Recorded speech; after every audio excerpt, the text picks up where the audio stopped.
Keir Starmer has been humiliated by Donald Trump yet again. Tensions between the US and the UK have escalated as the world is now realising that Donald Trump was not joking about his wide-ranging tariffs. Keir Starmer reportedly begged Donald Trump for tariff exemptions for the UK, only to be brutally rejected because Trump took issue with the lack of freedom of speech in the UK. And despite how adamant Keir Starmer is that the UK has freedom of speech, the Trump administration is not buying it.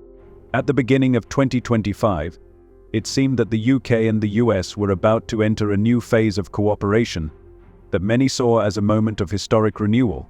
Handshakes, promises, and confident statements from the leaders of the two countries suggested that everything was ready for a favorable deal. Diplomats in London and Washington argued that the two old allies were ready to deepen their relationship, sign favorable agreements on trade, and tackling global issues such as climate and security. In particular, they talked about creating new trade agreements that could help both economic powers improve their position in the global market. US President Donald Trump even said that the UK would be one of the countries with which America would strike a very good trade deal as part of its sweeping plan to renegotiate trade agreements. The plans held bright prospects: lowering tariffs, expanding high-tech cooperation, and deepening cultural and educational exchanges. But as is often the case in politics, promises and assurances do not always translate into results. A few weeks after these promising statements, the situation changed dramatically. The initial friendly atmosphere masked a growing rift, which manifested itself in trade threats and mutual accusations.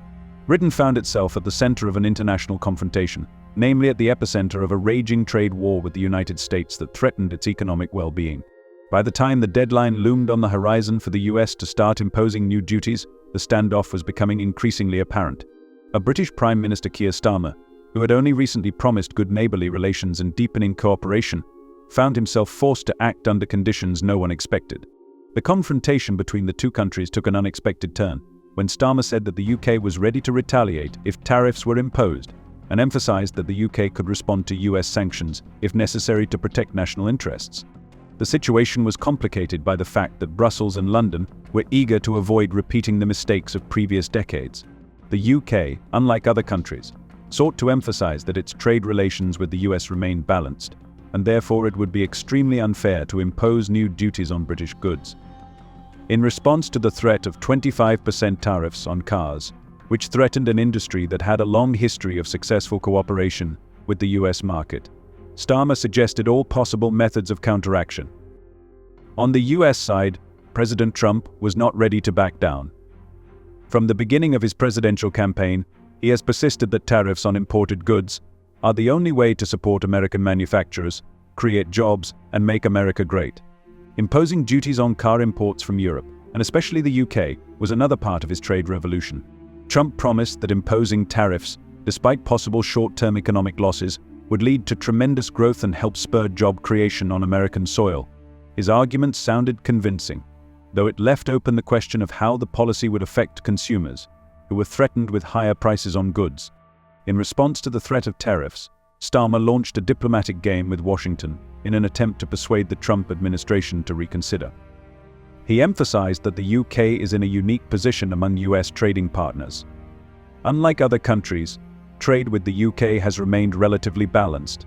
Starmer, who has always been considered a proponent of free trade and favorable economic agreements, expressed hope that the US would not hinder the relationship between the two countries. But time passed, and despite the assurances, the negotiations did not produce tangible results. Britain was in continuous negotiations with the White House, hoping to get the duties cancelled or at least eased. However, on April 3rd, it became clear that tough sanctions would come into effect. Trump once again said that the UK, like other countries, should pay for access to the American market. By then, the British government's stance had become increasingly firm. The countries began exchanging threats, and a stack of possible responses appeared on the desk of the British Prime Minister. There is an opinion that the most extreme and unlikely option of retaliatory steps could be the imposition of sanctions against American financial services, but the majority of British experts and politicians considered other options. This could have been the imposition of tariffs on goods that play a key role in the US economy, such as cars or motorcycles, which are regularly exported from the UK. One option was to impose duties on products from brands such as Harley-Davidson, which, despite its US domicile, has close ties to the British market. However, even though aggressive statements were made, the British side was cautious. UK ministers recognized that an open trade conflict with the US would lead to serious economic consequences. Experts warned that such a war would undermine the economic growth the government planned to achieve in the coming years. The UK could hardly afford a serious trade war, as the country was just recovering from the consequences of Brexit and moving to a new economic course focused on expanding ties with various countries of the world. Meanwhile, Trump continued to assure that the tariffs would boost the American economy. He claimed that such measures would lead to job creation and the recovery of key US manufacturing industries. But for the UK, it looked like the start of a new era of economic conflict in which victory was not assured. Instead of the promised free trade treaty, Britain found itself facing an economic war with the world's biggest power. This situation, which was once supposed to be the next step towards strengthening the special relationship between the two countries, became a potential source of economic instability. But Britain found itself at a crossroads where every move could lead to undesirable consequences, and neither side wanted to be the first to back down. The situation on the trade front between Britain and the US was becoming more tense by the day. The uncertainty that accompanied the negotiations was increasingly affecting British domestic politics, and the government was under pressure. At stake was not only the economic growth of the country, but also its reputation as a reliable partner on the world stage. It was becoming increasingly clear that a trade war with the US could have serious economic consequences. In the face of uncertainty and growing threats, the British government was forced to develop a strategy that would allow it to avoid a clash with the economic giant without damaging its national interests. It was at such a moment that Prime Minister Keir Starmer began to look for ways to resolve the conflict peacefully. However, talk of peace talks collided with the real threat of economic disaster. Britain, despite its willingness to negotiate, was forced to assess the possible retaliatory measures it could take if the US implemented tariffs. The discussions within the British cabinet became increasingly acrimonious.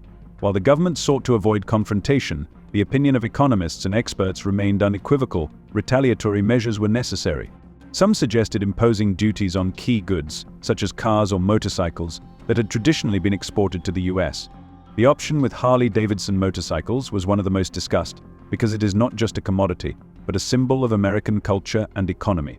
However, it was necessary to realize that such measures could aggravate the crisis. Economists warned that such a war would exacerbate financial problems and hit many industries, including the British automobile industry, which traditionally exports cars to the United States. Expectations of tariffs were not realized. Instead of increasing jobs in America, the tariffs on cars could have caused a drop in production in both countries, as the British market received parts for cars made in the United States and vice versa. This crisis could have affected not only industry but also people's daily lives. Higher prices for imported cars would have affected British consumers, and for many Americans, higher car prices would have been an additional burden in the face of rising inflation. The UK, trying to avoid such consequences, offered compromise solutions and continued to actively negotiate with the White House, making no secret of its concerns. Of particular focus at this point was the possible impact on the British labour market. While Trump claimed that the tariffs would lead to job creation in America, experts in the UK raised the alarm that drastic changes in the foreign trade arena could lead to job losses in both countries. The UK economy, which has shown signs of growth in recent years, could stagnate if the deal fails. Against this backdrop, the UK Treasury has issued some strong warnings about the potential damage a trade war could cause, especially given the new political challenges that Brussels and London have been forced to deal with under Brexit. What has become particularly important is the opportunity to take steps that would allow the UK to not only minimize the damage, but also strengthen its position in the global marketplace. Keir Starmer emphasized that in an environment where all international relations could change at any moment, the UK needed to be flexible and willing to compromise. He suggested that additional mechanisms should be put in place to enable the UK to maintain a balanced relationship with the US, as well as to strengthen diplomacy with other countries in order to strengthen its position in international trade. Starmer thus reiterated his intention to avoid an aggressive policy towards the US, despite the ever-increasing threat of tariffs. At the same time, against the background of the trade confrontation with the US, another important political issue began to swell in the UK: the possible consequences for the liberal economy and the defense of democratic principles. The debate among British politicians became increasingly acrimonious, especially among those who had previously supported a policy of free trade and a commitment to international agreements. The problems posed by duties and threats of economic isolation posed another challenge to Starmer: how to maintain the country's political stability in the face of mounting economic pressures. And if the UK was unable to find a compromise with the US, how to minimize domestic disruption and continue to stabilize the economy. An equally important question remained the reaction to the promises of Trump, who at the very start of his presidency declared that Britain would be excluded from his massive trade war with other countries. However, all of these promises were quickly invalidated when Trump announced new tariffs on imported goods, including cars from the UK. London, which found itself almost alone in this situation, could not help but notice the contradictions between the words and actions of the American president. The US president remained confident that the new tariffs would help develop the American economy, while Britain, in turn, faced increasing trade barriers that disrupted long-established economic ties. Britain found itself at a moment when policy had to be focused on survival, on confronting threats but without destroying crucial ties with global partners. Perhaps the most difficult part was that, because of failed attempts at compromise on both sides, Britain not only risked losing crucial markets, but also becoming isolated from major trading alliances. This meant that the government had to make strategic decisions that would not only ensure stability, but also preserve the opportunity for growth and further development. While relations between Britain and the United States were developing against the backdrop of trade threats, important political issues, not only concerning international relations but also domestic politics, also became hotly debated within the Labour Party. One of the most prominent and discussed events was the possible nomination of the famous actor Idris Elba for the position of Mayor of London. For the Labour Party, this move would be not just strategic but a real symbol of change. Elba, born and raised in London, has become not only a popular actor, but also an active public figure, making him a potential candidate capable of uniting the electorate and returning the Labour Party to the positions it lost during the years of Sadiq Khan's rule. Although the actor was better known for his roles in TV series, such as Luther, his activism and willingness to work on social issues attracted the attention of politicians. Elba became one of the most visible advocates for fighting violence and crime in London. His involvement in knife crime programs, where he conducted his own research and documented the lives of young people involved in crime, helped him gain popularity among voters who were concerned about the rising levels of violence in the capital. This was an important moment in his political career, as he was able to demonstrate his seriousness and commitment to addressing social issues. Unlike some other candidates, Elba did not limit himself to only discussing security-related issues, but actively worked with those who could bring about real change. His personal experience, activist background and knowledge of the city's problems made him look not just like a Labour candidate, but someone who could really make an impact on London's future. For Starmer and the Labour Party, this was a very important point. If Elba does decide to run, it will have a big impact on the UK political scene. Elba's active stance against violence and his popularity with the public could be the key to electoral success. But as with any major political move, the situation was far from clear-cut. Labour's political rivals, including those in opposition to the current mayor Sadiq Khan, used the moment to raise questions again about the lack of crime fighting in London. Threats to Elba as the Labour candidate could be linked to the real problems London has been experiencing in recent years. Khan's authority has come under pressure, and critics of his performance have begun to escalate questions about his approach to tackling crime, while the mayor himself has continued to argue that London's problems require a comprehensive approach that goes beyond enforcement. Nevertheless, the possible nomination of Idris Elba raised a number of political issues. First and foremost, it concerned Labour's reputation as a party capable of bringing real change. Elba was not only an actor, but also a man who demonstrated that he cared about his hometown. His activism was not just a fashion trend, but a real attempt to make a difference in the lives of people in dire social situations. For many voters, it looked like a chance to put London back in the hands of those who really understood the city's problems.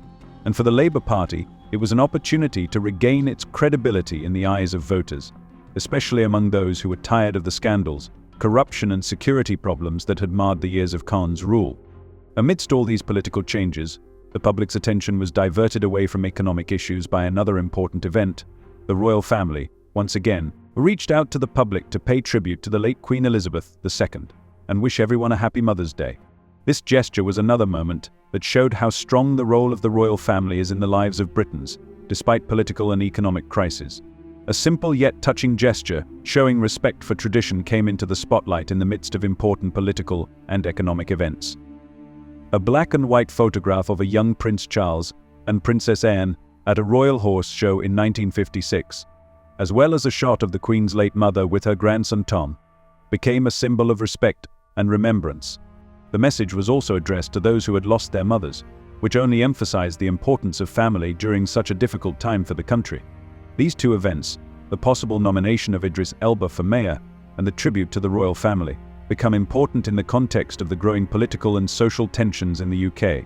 When domestic politics face external threats and economic instability, traditional institutions such as the royal family can be a source of symbolic stability and support for the people.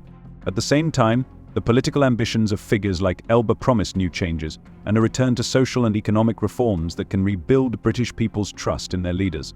All this is taking place against a backdrop of increasing threats from the international arena, particularly relations with the US. And if foreign policy is becoming increasingly complex, domestic issues such as security and improving life in London are proving no less important to British citizens. In this context, Elba, with his experience and commitment to social justice, could be the person to unite the electorate, presenting the Labour Party in a new light. But as always in politics, every move takes time, thought, and a willingness to take unexpected turns.